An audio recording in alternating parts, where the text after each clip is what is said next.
Now, I am an avid lover of fighting games, and they didn't get any better than when they combined two of my favourite franchises together, the Capcom Street Fighters against Marvel's finest, bringing everyone all together in one massive fighter fest.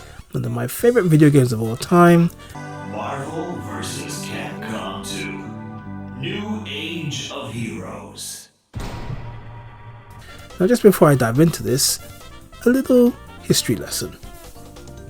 I had grown up in my teens with the Marvel Capcom fighting games, starting back in 1995 with X-Men Children of the Atom, which I first played on the arcades and then the Sega Saturn. It had a similar moveset execution to Street Fighter, with a more fluid and faster style. Taking a handful of the mutant superhero group and having them square off with each other and their enemies, with Juggernaut and Magneto the main villains. Akuma also appears in the game as a secret character, and this set the blueprint for a future fighting game involving X-Men and Street Fighters. Following this was the brilliant Marvel superheroes with Spider-Man, Iron Man, Captain America, the Hulk joining in the fray, Doctor Doom, and Thanos with his Infinity Gauntlet and Infinity Stones serving as the final boss, although they were called Infinity Gems and not Stones. The next game would mark the beginning of a new style of fighting game that would go on to span a whole new legacy in the history of fighting games.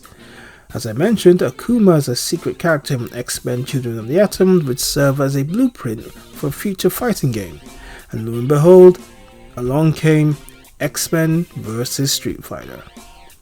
Marvel and Street Fighter's finest coming together in a full-on collision. It was unlike any kind of fighting game before it. Yes, we had the King of Fighters with the 3-on-3 battle, but it was missing one massive key feature, the tag mode. Being able to tag back and forth in 2-on-2 frenzied action was just amazing to experience, and it took the fighting game genre to a different and a whole new level. This would then transition into the sequel, Marvel Superheroes vs. Street Fighter. Basically, most of the X-Men replaced with some of Marvel's finest, with Captain America, Spider-Man and the Hulk joining in the fray, taking on the Street Fighters. Oddly enough, there was no Iron Man here despite his appearance in Marvel Superheroes, and it's something that I've always wondered to this day. Both X-Men vs. Street Fighter and Marvel Superheroes vs. Street Fighter feature the massive villain Apocalypse, which was unlike any kind of final fighting game boss seen before. Add to that Marvel Superhero vs. Street Fighter's ultimate final boss, Cyber Akuma, and you had one very tricky and difficult boss to beat.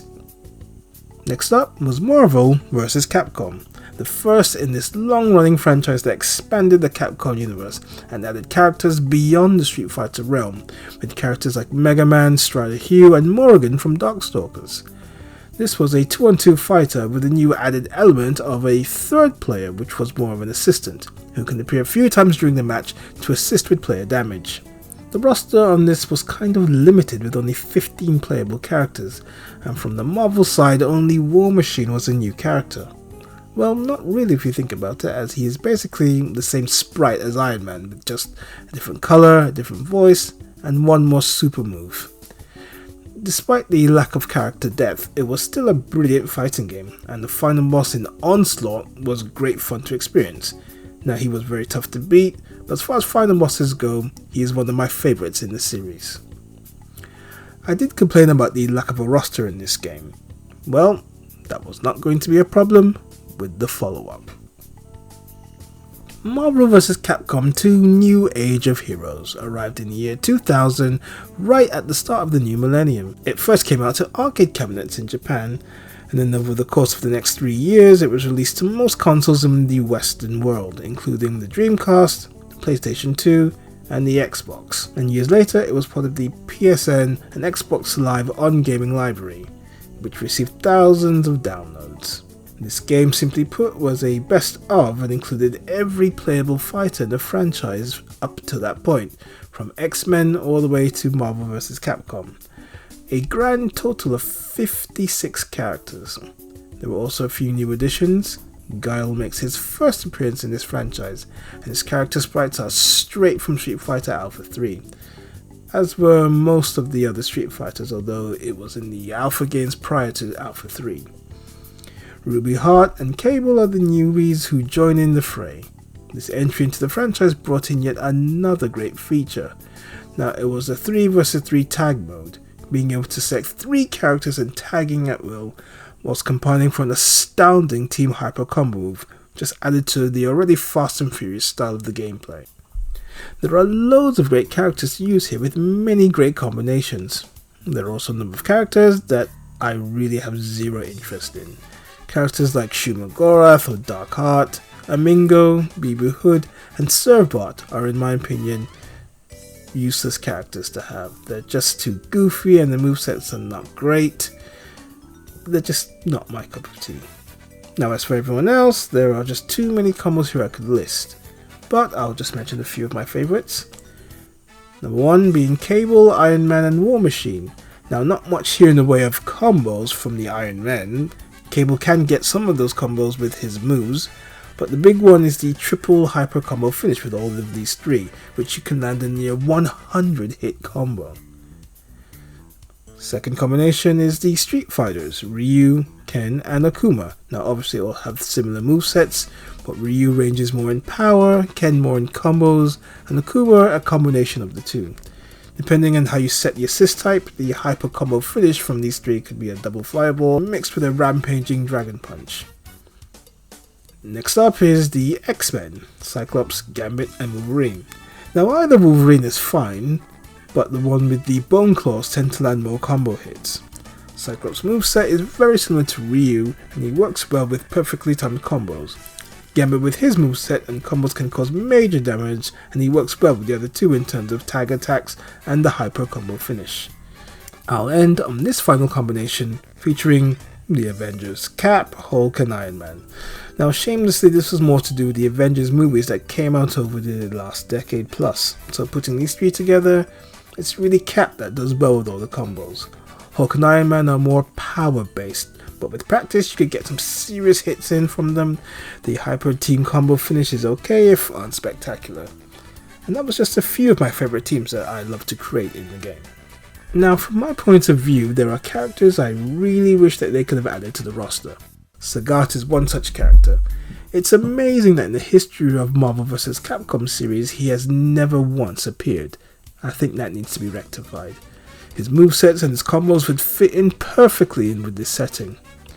Thor does appear in the Versus series later on in Ultimate Marvel vs. Capcom 3 and Marvel vs. Capcom 3 and Marvel vs. Capcom Infinite, but not here, which is a little strange considering that he was an assist character in Marvel vs. Capcom 1.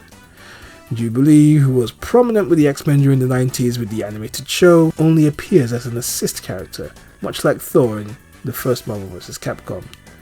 Other characters like the Fantastic Four, Daredevil, Jen from the Street Fighter Alpha series, Fei Long from the Super Street Fighter series are just a handful of names that I would have loved to have seen in this particular version of Marvel vs. Capcom.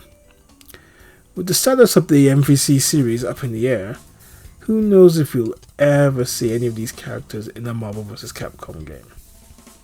The final boss, Abyss, is unlike any of the previous final bosses in the series. He was specifically created by Capcom for this game, and he takes 3 forms, so in effect you're fighting 3 bosses. The first, a giant sentinel-like creature in a suit of armor. He just keeps going even though you can just combo attack him at will, and take his energy provided you can avoid his attacks, as those can take a lot of your own energy. The second form is a humanoid green creature which just shoots laser beams and projectiles, as well as a force bubble, which you have to avoid because you cannot block it in any way, shape or form. And then finally his last form, a ferocious blood red beast covering up like a third of the screen while stabbing in and out of the ground, jumping from side to side with an attack. I find this form not quite as tough to beat as the second form. If I'm using my Iron Man, War Machine and Cable combo, one hyper combo attack on the rolling black ball, the source of his energy, can finish him off in one instant. Once you beat him, there is a mass explosion and then the end credits roll.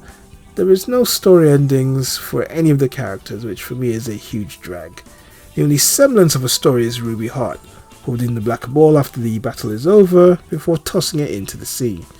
With all these characters, it is something of a disappointment that the aftermath of the final battle has no real proper conclusion.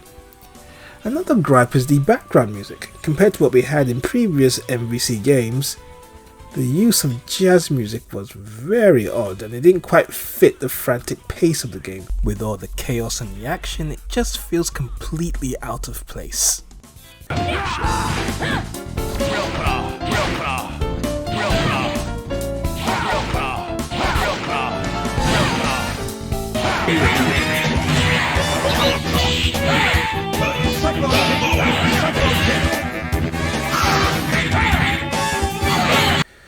Now, the lack of character endings, choice of roster characters and background music aside, Marvel vs. Capcom 2 New Age of Heroes is an excellent fighting game and it served as the blueprint for the next set of games that followed in this franchise. With 56 characters at your disposal, the choice of team-ups is a nice headache to have. I have clocked this game countless times and I never got bored with it. It is my absolute #1 game in the Marvel Capcom team-up series. It is best played online, but with the game no longer available on the PSN network, sadly the CPU on the hardest level has to suffice. You have to wonder how Capcom got it right for this game, but then later games in the series they botched, especially Marvel vs. Capcom Infinite, and going back to the 2v2 and the lack of a hyper combo finish, just an underwhelming roster selection. Just not good at all. But to end on a high note, Marvel vs. Capcom 2 was the culmination of 6+ years of Marvel Capcom fighters, and for this era of the franchise with the art, style and the gameplay, it was a fitting way to end this era on a high note. Legendary fighting characters, historical comic figures, a fast and frenetic paced fighting game, scary larger than life bosses, with excellent sprites, cool looking backgrounds, great graphics, chaos galore, an all-time fighting classic. Marvel vs. Capcom 2 New Age of Heroes.